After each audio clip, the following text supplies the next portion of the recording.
Good morning to you all. Thanks for being here this morning. We continue our discussion of the wisdom literature in the Old Testament. And right now we're in several different considerations of the Psalms. And we're on Lesson 5. If you're looking at the study guide, we're on Lesson 5. If you don't have that, it'll be real easy to follow along at the few different Psalms that we'll be looking at. The first one, and by the way, I think if you studied ahead, you obviously noted we had a lack there in the printing. The first psalm we're going to look at is Psalm 2. All of these are messianic psalms. And so when we say that, what we mean, of course, is that these are psalms prophetically predicting and describing the coming Messiah. And that was really an important thing to the Jews. They cherished the prospect of a coming deliverer, which is the idea of a Messiah, someone who would deliver and bless them. Unfortunately, they had some terrible misunderstandings about what that deliverance would be and what to expect and what to anticipate in a Messiah. And so that led in New Testament times, of course, to their rejection of Jesus and his crucifixion on the cross. But even that was predicted. You know, one of the false notions in the religious world of our day is that Jesus really failed when he came to earth the first time. He had intended to set up an earthly kingdom, that he would reign as a king over the earth, and sort of unexpectedly, his own people rejected him and crucified him instead of coronating him, and oh man, it just all completely unraveled. And so what had to happen was some temporary measures had to be established. The church, it is argued, is a temporary plan. It's only here because the Jews rejected Jesus initially, and so the church is here until Jesus can come back another time. And when he comes back the next time, he will not fail. He will succeed, and he'll set up his earthly kingdom, and he'll reign for 1,000 years on earth. Of course, what we've just described are the fundamental tenets of premillennialism, that there'll be a millennial reign of Christ on earth. He wanted to do it before, but he failed, and so he'll have to come back and try again. On top of being wrong, I think it's absolutely blasphemous, don't you? That the very Son of God could fail to accomplish his purposes, that mortal men could intercede and prevent God's plan from being fulfilled. So I think it's wrong, but I think it's total blasphemy. And in some of these Psalms that we'll look at today, in the predictions of the Messiah, we will see that it was fully predicted that what happened to Jesus would happen. And so remember now, the Psalms are dating 1,000 years before Christ came. So they are on that order of if you're looking at a date, we're looking at a date that, if you just want round numbers, about 1,000 years before Christ came, and it was all fully predicted. Tom? Have to ignore what Jesus had to say to Pilate, what he had to say to his disciples when they asked him about the kingdom. I mean, it's about as clear as you could get, with what he was saying. Yeah. As you say, Jesus himself, if you would take his word, if you take his own words, you'd know that theory is wrong. Exactly right. All right, so let's look at Psalm 2. Did you have a thought, Jeff? I just want to say, Greg, it's amazing to me that the scribes and Pharisees who devoted their lives to studying the Scriptures could get it so wrong. Yeah.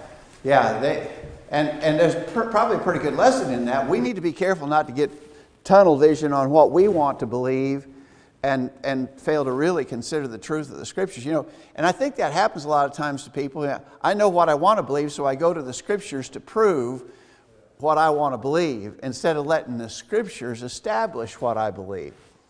And so I think everybody got to be careful about that. And we're not exempt. We obviously need that same warning as well, but a good observation. All right, let's look at Psalm 2. I don't know how your Bible is printed, but in my Old Testament, whenever there's a messianic prophecy in a verse, or at least what the printers of this edition thought was a messianic prophecy, they put a little star by that verse, which indicates that they thought, it's not inspired obviously, but it indicates they thought that was a messianic prophecy. Well, in my printing of Psalm 2, every verse in this psalm has a star beside it. Now that's a little bit unusual because sometimes you have a psalm, and we'll look at some of them today, that have a few verses that clearly apply to Jesus. But this one was considered, at least by the people who printed my Bible, to be totally, completely messianic. I think they're probably right about that, by the way. All right, so it starts out in verse 1. Why do the heathen rage and the people imagine a vain thing? The kings of the earth set themselves, and the rulers take counsel together against the Lord and against his anointed, saying, let us break their bands asunder and cast away their cords from us. All right, so the first question was, describe the plot of the world rulers. And it is clearly stated there, they set themselves together and they take counsel, and it's against the Lord and against his anointed. And so the earthly rulers, the people in charge, the powers, had it in mind that they were going to oppose God and his anointed. By the way, the question is asked, what is meant by his anointed? What is the idea? What's the biblical idea of anointing or anointed? A choosing. It's simply, I mean, that's sort of a church word that we don't use very much, but it simply means a choosing. The kings, the Old Testament kings, were anointed. That just means that they went through a choosing process and they were the one that was chosen. But this is the Lord's anointed, which is clearly a statement applied to Jesus. Jesus is the one chosen by God to accomplish all the great things that he did. But those in power on earth determined that they were going to oppose the Lord and his chosen one. Of course, the chosen one is Jesus. Now again, to our point we were making in introductory comments, that doesn't sound like that it was a surprise when it happened, does it? When they opposed they opposed the Lord's anointed 1,000 years or so before Jesus came, it was predicted that they would oppose him. They did. Now, obviously, who are the rulers here? Who are the kings of the earth and the rulers? Well, certainly it's the Jews, but the Romans had a hand in that too, right? And the Romans were effectively the rulers of the earth at that time. The Roman Empire was at its zenith in that very time. And so it's a prediction that the Lord's anointed is going to be rejected by these people. He was. Tom? It started with his birth. Herod tried to destroy him. You look at in his ministry, the Jews and Herod both, they're tried to get, do it. And finally, the leaders of the Jews came through using the power of the Roman government to bring about his death. Exactly so right.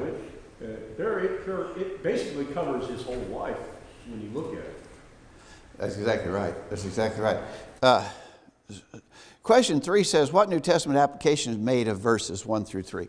And he references us to Acts chapter 4. So let's go over there real quick to show the inspired New Testament authors, they connected by inspiration these Old Testament prophecies.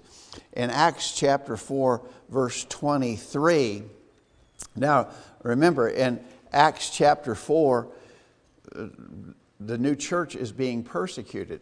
The Christians are just beginning to suffer pushback by the Jews. And notice there in Acts chapter 4 at verse 23, being let go, hang on a minute, back up a couple of verses. They had been threatened, verse 18, the apostles had been threatened, don't speak at all or teach in the name of Jesus. And then they were threatened. But in verse 23, being let go, they went to their own company and reported all that chief priests and elders said to them. And when they heard that, they lifted up their voice to God with one accord and said, Lord, thou art God, which hath made heaven and earth and the sea and all that in them is, who by the mouth of thy servant David has said, why did the heathen rage and the people imagine a vain thing? The kings of the earth stood up and the rulers were gathered together against the Lord and against his Christ. For of a truth against the holy child Jesus, whom thou hast anointed, both Herod and Pontius Pilate with the Gentiles and the people of Israel were gathered together. So here the apostles made direct connection to this psalm. I mean, it's a verbatim quote of what we just read in this psalm. And they said, the things that happened to Jesus are the fulfillment exactly of what was prophesied here in Psalm 2.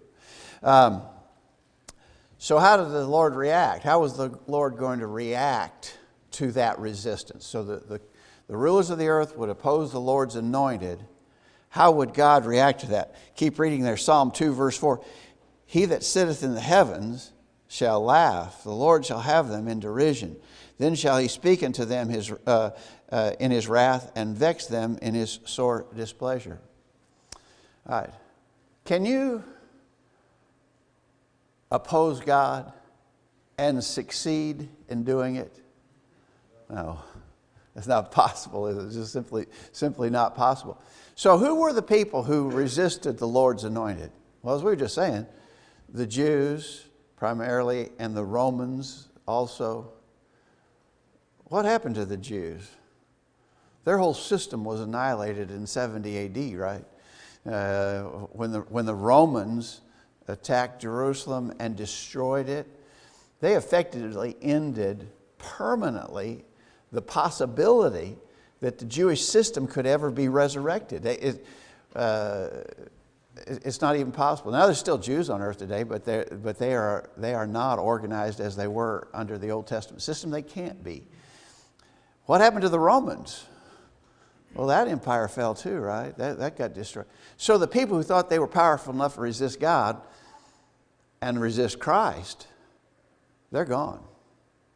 What about Jesus? Christianity has permeated the earth, right?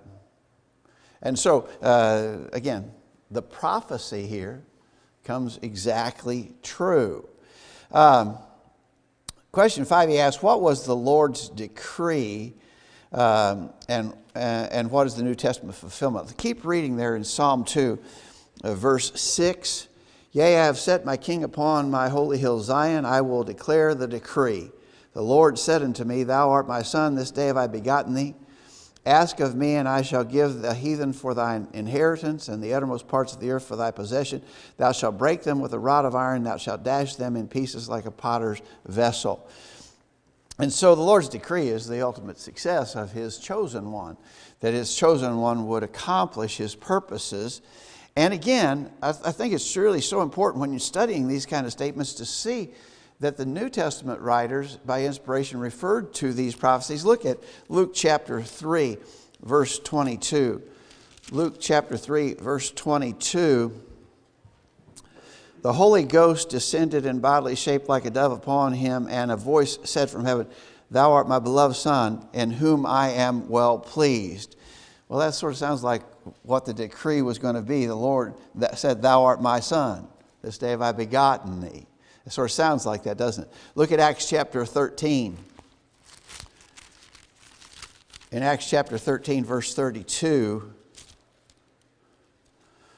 Paul's preaching in the city of Antioch, and he says, We declare unto you glad tidings, how that the promise was made unto the fathers. God hath fulfilled the same unto us, their children, in that he hath raised up Jesus again, as it is written in the second psalm, Thou art my Son, this day have I begotten thee. And so there, Paul preaching in Antioch, he even mentioned the psalm by number. Psalm 2, what's happening here in the preaching of the gospel and the establishment of the church is the fulfillment of prophecy. And so finally then, Psalm 2 ends, question 6, what's the advice given at the end of the psalm? Psalm 2, verse 10. Be wise now, therefore, O ye kings. Be instructed, ye judges of the earth. Serve the Lord with fear and rejoice with trembling. Kiss the Son, lest he be angry and ye perish from the way, when his wrath is kindled but a little. Blessed are all they that put their trust in him. So the prophetic messianic Psalms told about what was going to happen. Now, he's now about 1,000 years from now, the prophet is predicting, about 1,000 years from now, the Lord's going to send his chosen one. The kings and rulers of the earth are going to reject him and try to oppose him. They're not going to succeed. He is God's only begotten Son. And so, with all that being true, if you had any brains about you, you would believe in him and trust him and serve him. So, I mean, the psalm really flows perfectly in this prophetic fashion. Any thoughts or comments here? Monty? I think it's interesting here in verse 12 when it says, "Kiss the Son lest he be angry, and you perish in a way when his wrath is kindled but a little." As we mentioned earlier, the premillennial theory that people was able to withstand Jesus and stop him from his purpose. This verse here says that he's just a little bit mad, you don't have a chance. Yeah. And so to think that we could, as men, could do anything to thwart God and his purposes is just utter foolishness. I agree. Good point. Tom? That last part of that verse 12, a perpetual promise from God. Yeah. How blessed are all who take refuge in it. That would include us as well. Exactly right. Yeah, that's an all-inclusive truth. I think you're exactly right. Okay, Psalm 2, man, that's a beautiful messianic psalm. And so you get the idea that when you think of the Psalms, maybe your first thought is not to think of them as prophetic. I mean, what comes to your mind, if we hadn't been talking about this already this morning, what's the first thing that comes to your mind when you think about Psalms? Oh, Psalm 23, talking about God's creation, God's protection, and all of that sort of thing. And that's absolutely true, of course. But one of the things that's very clear in the Psalms is that they include prophecy. And I don't think we think about that. Perhaps that's not the first thing that pops to our mind, but they're definitely a lot of prophetic statements. Okay, let's go to Psalm 16. Psalm 16. And our author has suggested this is a psalm depicting the resurrection of Jesus. Let's look down. We won't read it all, but let's look first at verses 8 through 11. You'll recognize these statements. I have set the Lord always before me, because he is at my right hand. I shall not be moved. Therefore my heart is glad, my glory rejoiceth. My flesh also shall rest in hope. For thou wilt not leave my soul in hell, neither wilt thou suffer thy Holy One to see corruption. Now, I think especially that last phrase immediately reminds us of Peter's sermon on the day of Pentecost in Acts 2. Look at Acts chapter 2. In Acts chapter 2, verse 25, David speaketh concerning him, I foresaw the Lord always before my face, for he is on my right hand, that I should not be moved. Therefore did my heart rejoice, my tongue was glad, moreover also my flesh shall rest in hope, because thou wilt not leave my soul in hell, neither wilt thou suffer thine Holy One to see corruption. Again, direct quote right from the Psalms. You think Peter, on his own, would have been able to, first of all, recall Psalm 16 and then weave it into his sermon just on his own, on the fly? I really don't think so, do you? I think this is a clear sign that he was being inspired in the speaking of that sermon, and the connection between this prophecy and what was taking place in Jerusalem at that very time is clear. First, maybe really important, he says there, thou wilt not leave my soul in hell. What happened to Jesus' soul when his physical body died on the cross of Calvary? what happened to his soul? What did he tell the thief on the cross? This day thou shalt be with me in paradise, right? So when Jesus died, he went to paradise. Where did Jesus go when he died? He didn't go to hell. He went to Hades, right?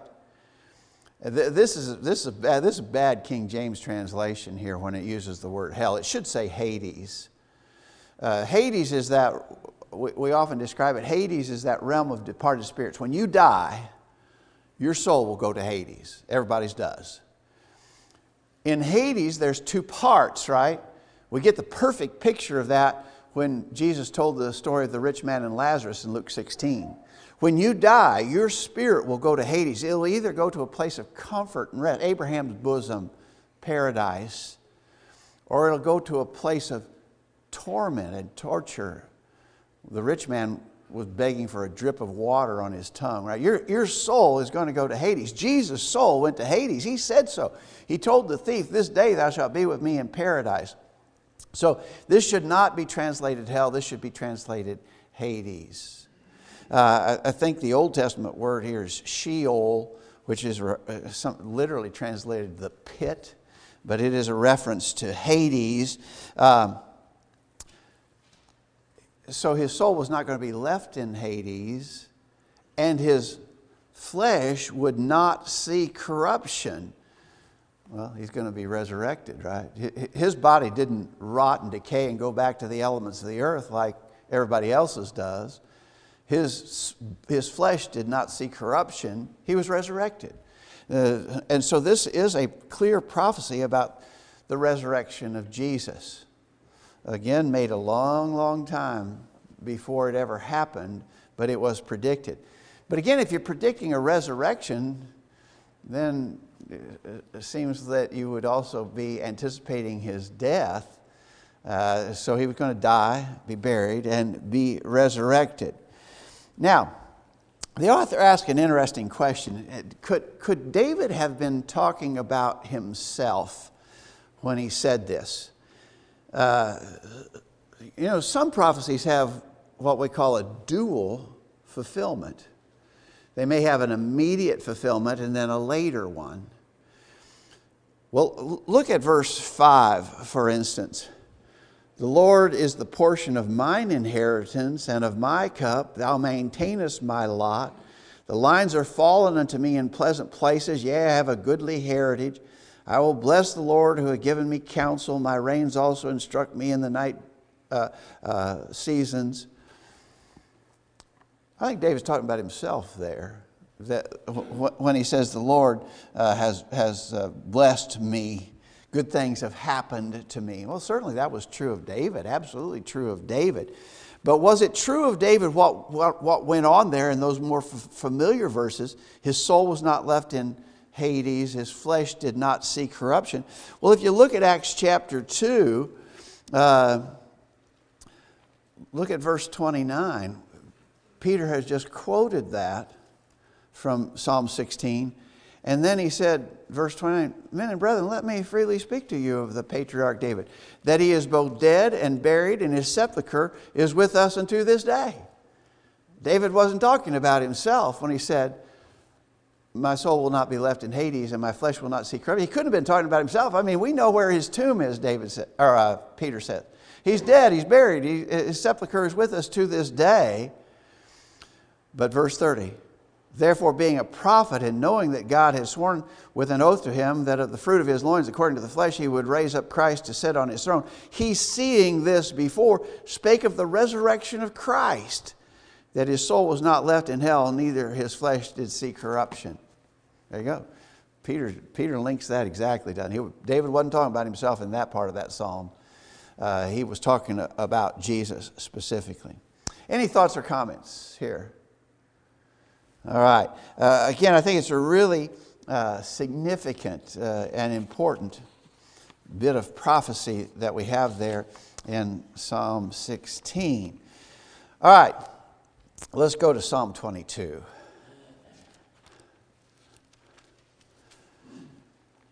Psalm 22. This, I think, is a misunderstood prophetic psalm about Jesus, and I think a potentially erroneous application is made of it, especially of verse 2, or verse 1 rather, verse 1 in Psalm 22. My God, why hast thou forsaken me? Why art thou so far from helping me and from the words of my roaring? Well, that immediately reminds us of what Jesus said on the cross, right? Look at Matthew 27, verse 46. Matthew 27, verse 46. And about the 9th hour, Jesus cried with a loud voice, saying, Eli, Eli, lama sabachthani, that is to say, my God, why hast thou forsaken me? Well, that's the exact wording here, Psalm 22, verse 1, right? Now, a whole measure of teaching is constructed on that statement that may or may not be biblically confirmable. You've heard this, I know you've heard this, that God had to forsake Jesus in order to allow him to die on the cross. And Jesus is saying, well, why are you doing this to me? The way that's represented sometimes is almost like Jesus is sort of shocked. It's incomprehensible to him why God is letting him go through all this suffering and dying on the cross, that he felt completely rejected and forsaken by God in the moment. I don't know that that's the correct way to view this. Jesus knew the prophecies of his suffering. He knew that full well. He had spoken about it numerous times before it actually happened. To his disciples, he had been spelling it out. Jeff? Jesus was a dual being, and I believe that was just the human side of Jesus. Okay. And I think that's a fair explanation of what's happening there. But it's not like he was caught off guard or surprised that he was dying on the cross. So why did Jesus quote Psalm 22 verse 1 when he was on the cross? Monty? I believe it's quite often, as I heard it illustrated in a sermon here a few years ago by a fellow holding a meeting for us. Can't remember his name now. But nevertheless, when we have a loved one departing, we remember the last words they say to us. And this was Jesus' parting words, so to speak. And he was saying this to remind them to look back to this psalm and read it, because it tells exactly about what he'd just been going through and how things was going to be going. So this wasn't a surprise to him. It shouldn't have been a surprise to them. And he was reminding them of it. Hey, this was, as you mentioned, this has been talked about 1,000 years ago, so here's the fulfillment of it. So I think that's right. That everything was happening and had happened according to God's plan. The preacher that you mentioned who preached that was Steve Walker, who was here for a gospel meeting or a vacation Bible school. I can't remember which it was. But he explained it that way, and I've never forgotten it. Obviously, you haven't forgotten it either. That Jesus referenced this psalm. It wasn't that Jesus was crying out in disbelief that he was going through this suffering. Jesus was actually asking the people who were there, his mother and other disciples who were present, to remember. He referenced Psalm 22 to get them to recognize this is what was prophesied to happen here. Steve Walker, when he preached that sermon to us, illustrated it with maybe a soldier who's going off to war, and as he's boarding the ship that will carry him across the ocean to engage in horrible mortal combat, he looks back and he sees his new bride there in her tears, and he says to her, "The Lord is my shepherd, I shall not want." Yea, though I walk through the valley of the shadow of death, I will fear no evil. That guy would just be saying to his bride, who he's leaving behind, I trust all that God has promised. And so Steve Walker used that to illustrate Jesus' reference to this text to basically be Jesus' way of connecting what was happening to him to the prophecy of Psalm 22. Notice verse 7. All that see me laugh me to scorn. They shoot out the lip. They make the head. They shake the head. Matthew 27, verse 39. They that passed by reviled him, wagging their heads. Verse 8, Psalm 22, verse 8. He trusted on the Lord that he would deliver him. Let him deliver him, seeing he delighteth in him. Matthew 27, verse 43. Those who were tormenting him said, he trusted in God. Let him deliver him now, if he will have him. For he said, I am the Son of God.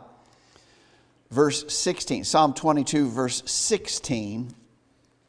The dogs have compassed me.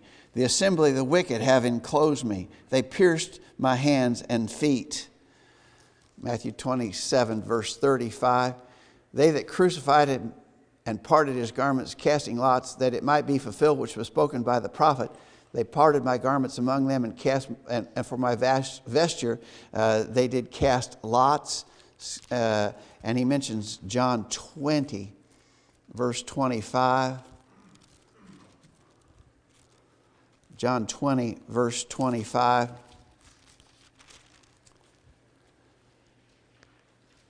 The disciples therefore said to him, we have seen the Lord. But he said to them, except I shall see in his hands the print of the nails, and put my finger into the print of the nails, and thrust my hand into his side, I will not believe. Of course, Thomas was able to do that later. So again, all of this prophetically coming true. Verse 18, Psalm 22, verse 18. They part my garments among them, cast lots for my vesture. We just read that. And then verse 22. I will declare thy name unto my brethren. In the midst of the congregation will I praise thee. That's effectively what Jesus accomplished, right? In all that he did in his suffering, death, and his resurrection. Hebrews 2, verse 12.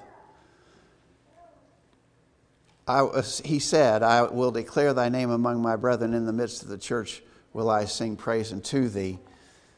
I mean, lots of quotes from Psalm 22 in the New Testament, all with the idea of confirming that Jesus went through that suffering in a predicted way and did it all to accomplish the will of God and effect his praises.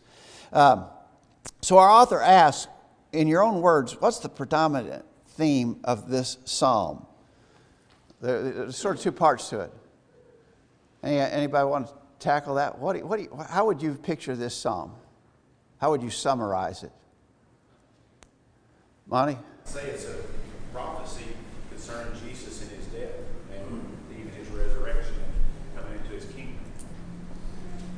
Okay, so the psalm clearly describes his suffering, his torturous, agonizing death. The psalm clearly lays that out in very plain terms, right? In a little bit, when we observe the Lord's Supper, those are some of the very kind of expressions that we need to call to mind, this horrible suffering that Jesus endured.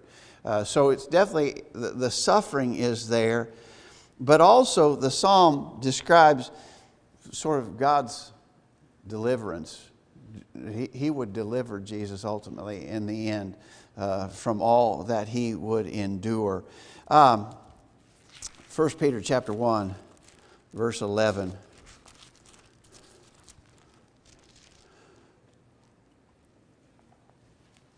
When the prophets prophesied these things, they didn't even really understand what they were prophesying. They couldn't grasp how this would all fit together.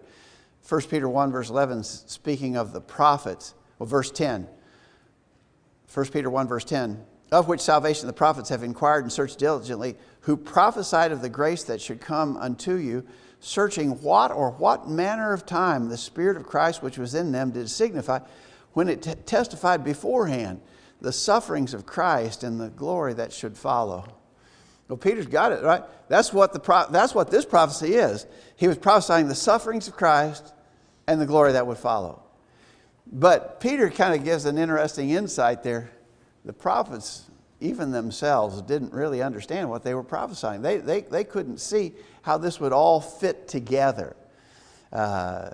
We can, because we have the perfect position of 20/20 hindsight, right? Now, see what we've done in our lesson today? We've just been connecting the dots, haven't we? It's easy for us to connect the dots. Now, it wasn't so easy before. And again, that speaks to the fact we live in a really privileged place. Tom? Interesting. It also encompasses things not only Jesus fulfilled, but those that opposed him fulfilled in there.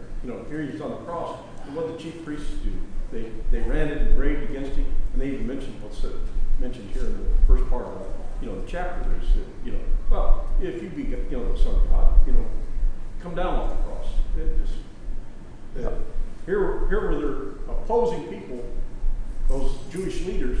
They should have been very aware of this psalm and the words that they were speaking. Yeah. I think Jeff was talking along that same lines earlier. It's pretty amazing that the people who were supposed to be so knowledgeable in all of these things, they weren't getting it. They weren't connected. They were blinded by their own hatred and jealousy and their own coveting of power. They were blinded to the realities that Jesus was perfectly fulfilling the prophecies about him. All right, one more quickly, Psalm 110.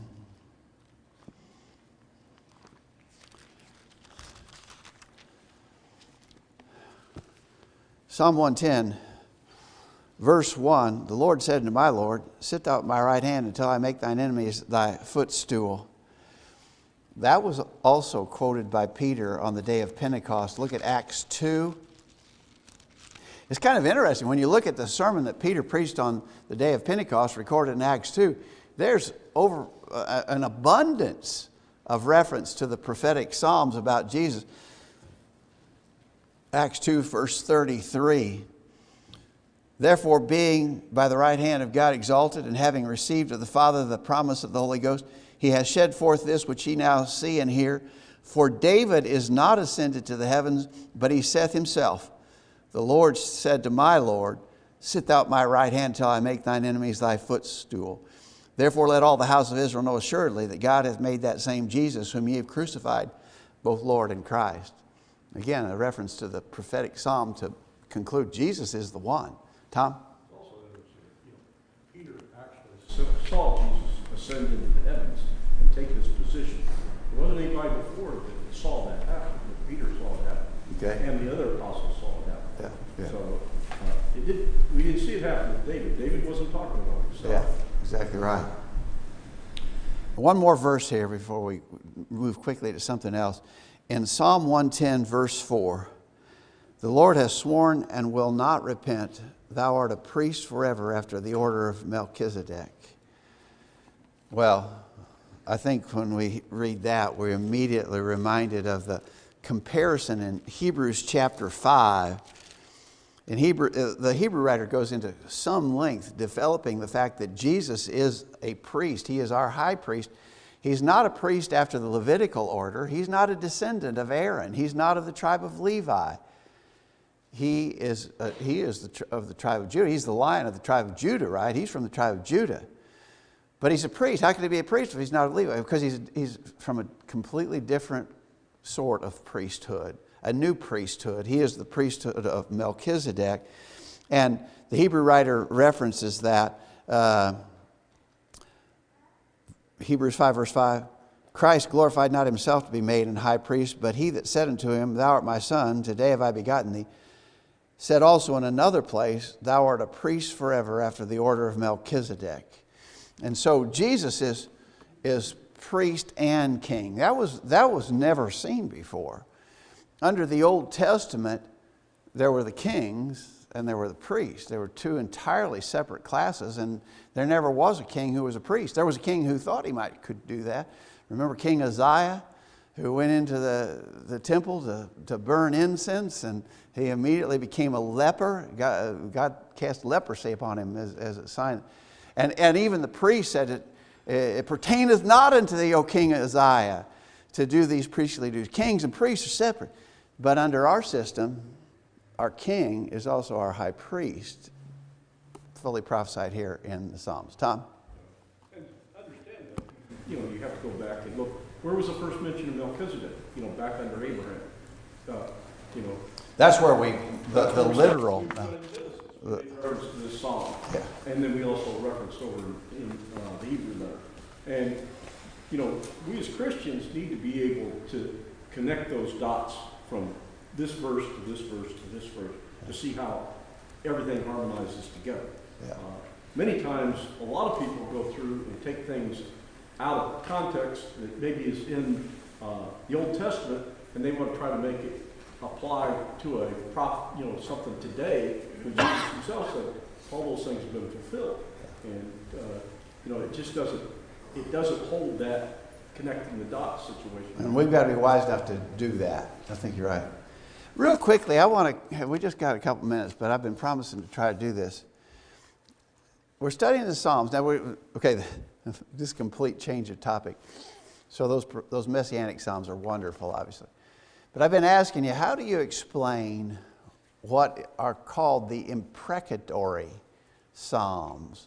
To imprecate, the verb means to call down or invoke evil on someone. And some of the Psalms do that sort of thing. Let me give you some examples. You just listen. I'm going to go through this real quick. We don't have very much time. Psalm 5, verse 10. Destroy them, O God.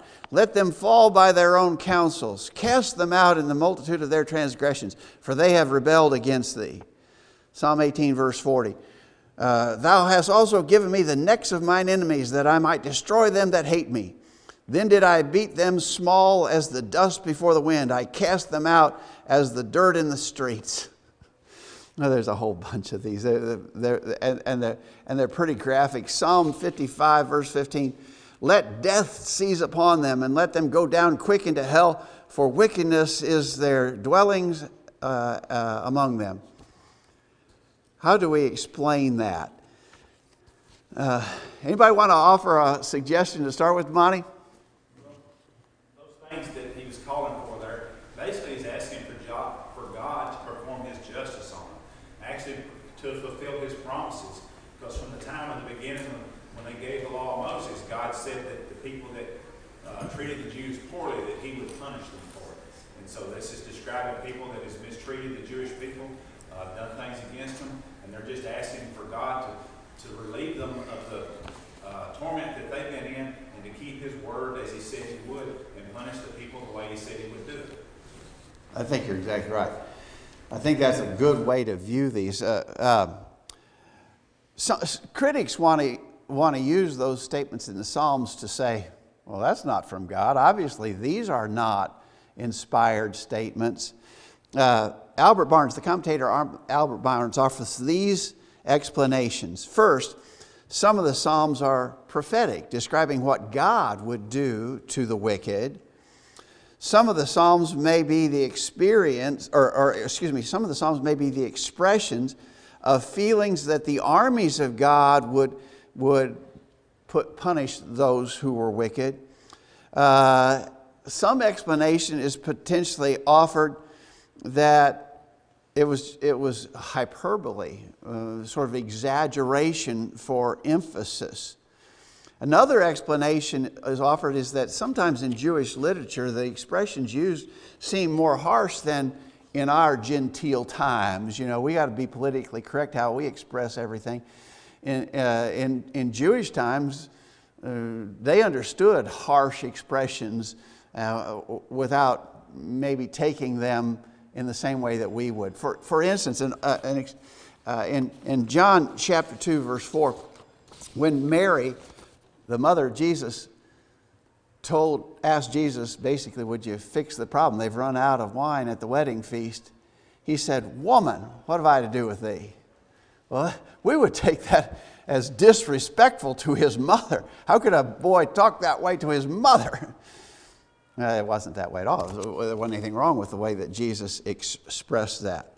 And so I think our answer to the imprecatory Psalms is, I think very much what Monty was suggesting is that they were intended to sort of express God's judgment on the wicked, and that he would even use his people and his army, the armies of Israel, to bring this punishment upon the wicked. But they are not expressions that would justify us being vengeful or hateful or taking retribution upon those who do us wrong. That's clearly taught against. Vengeance is mine, I will repay, saith the Lord. Romans 12, verse 18. So, again, I think the imprecatory Psalms, there's a little bit of a challenge there, but if we understand them properly, I think that they are not an ultimate challenge to the inspiration of the book of Psalms. Thanks, everybody.